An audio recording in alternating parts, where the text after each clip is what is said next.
Hi, it's me, Engineer Cha. For today's video, I'll be covering about the addition of integers. If both the numbers are of the same sign, then we add the values and follow the sign of the given numbers. For example, positive 8 plus positive 8 is equal to positive 16. Kung parehas naman negative, negative yung magiging sign.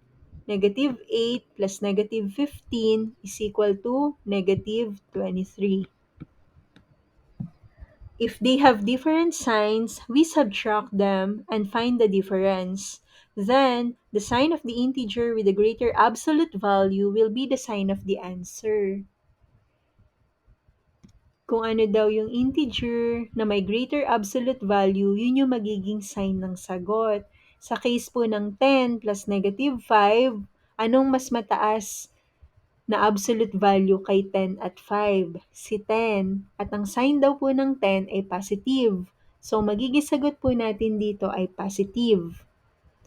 Then, ang gagawin din sa number is a subtract siya. Kaya kung mapapansin niyo sa operation, siya ay subtraction.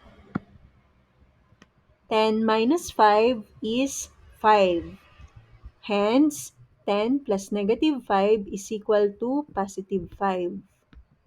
Similar din po sa baba, different yung signs niya. Kung ano po yung sign ng integer with a greater absolute value, yun yung magiging sign ng answer. Anong mas mataas ang absolute value? 12 or 6? 12. At ang sign po ng 12 ay negative. So, magiging final answer po natin ay negative. Then, ang gagawin din sa number, ang sign na gagamitin po ay subtraction. 12 minus 6 is 6. Hence, negative 12 plus 6 is equal to negative 6. That's all I have. Thank you. If you have any ideas for a computation-related topic, feel free to comment below.